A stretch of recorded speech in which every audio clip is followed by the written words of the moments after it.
Please turn in your Bibles to the Gospel of Matthew, chapter 16.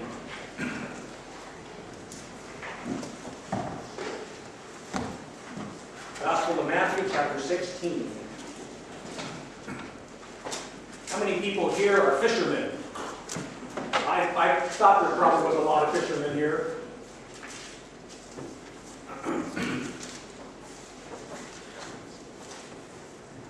I was raised a child of an Air Force family, and my parents moved very frequently, sometimes every 1, 2, or 3 years when I was growing up. I spent my ages 8 through 10 in the country of Germany, living outside the Air Force base in a small town, not too much larger than the town of Cumming. It was a farming community, and everybody who lived there pretty much was a farmer.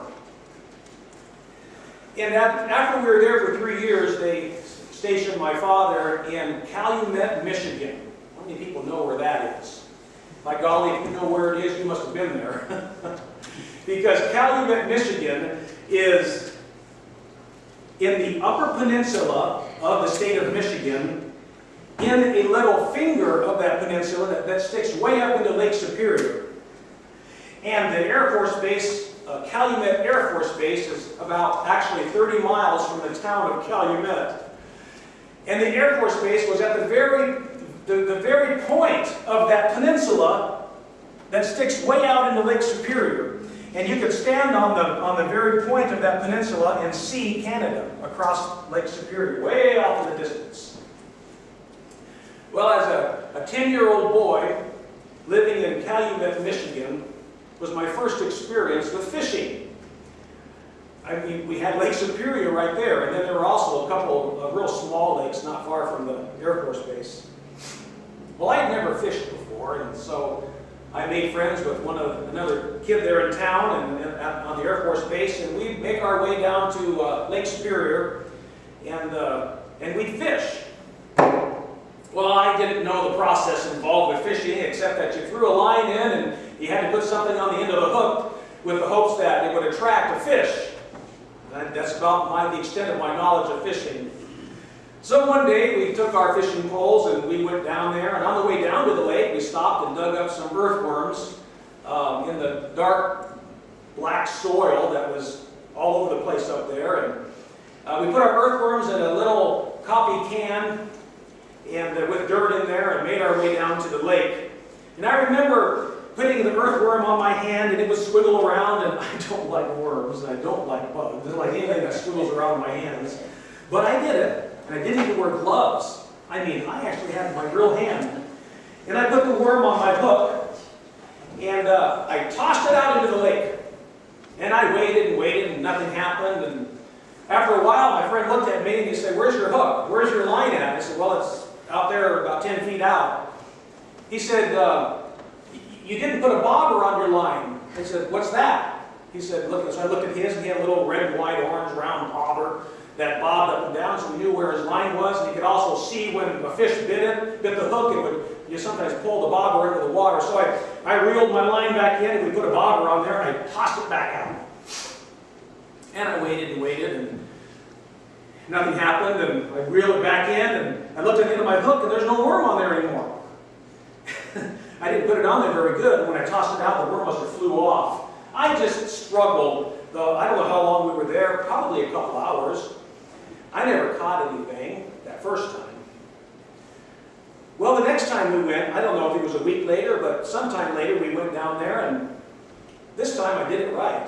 I put the bobber on there, I put the worm on the hook, I threw it out there, and I started seeing the bobber go up and down, and I felt something on the line. I didn't know what it was, and I said, "Hey, I think I'm getting a bite."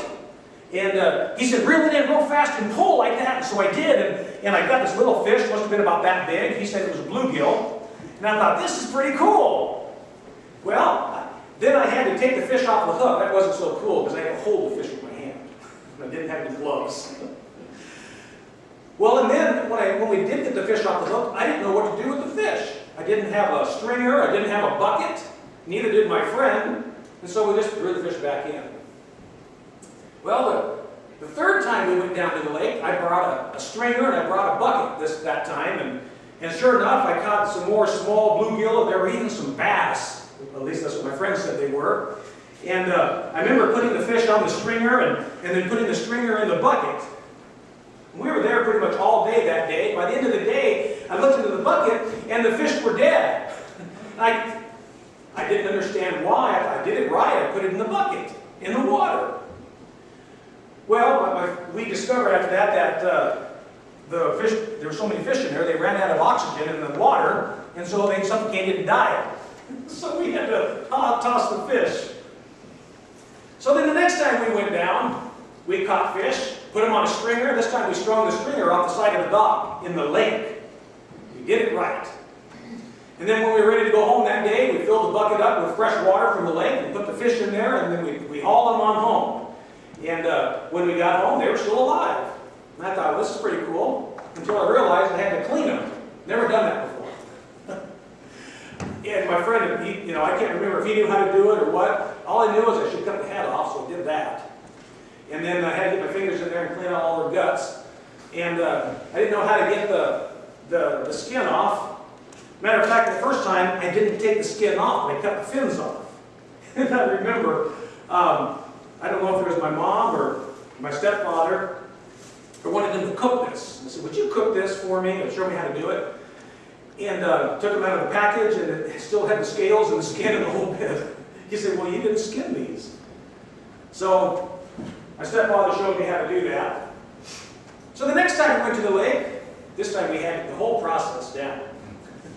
Caught the fish, put them on a stringer, put it in the lake, put them in the bucket on the way home with fresh water, got home, cut their heads off, cleaned their guts out, cut their fins off, and skinned them. So all we had was the meat. And we deep fried them, and pretty good. That was the summer of 1970. I remember. I was 10 years old. I was a fisherman. And it took a long time to figure it all out, but I finally got it right. You know, as I look here in Matthew chapter 16, there's some similarities between the process of fishing and the process of being a disciple of Jesus Christ. And you're going to understand why I gave the illustration of my first experiences as being a fisherman as soon as we get into our text. Let's go back and kind of review a little bit of Matthew chapter 16. We started, if you remember, a few weeks ago, and we talked about the great confession of Peter. In chapter 15, Jesus asked the disciples, who do you say I am? And we talked about that question as being one of the greatest questions that you and I would ever be faced with to answer. It's a life-changing question.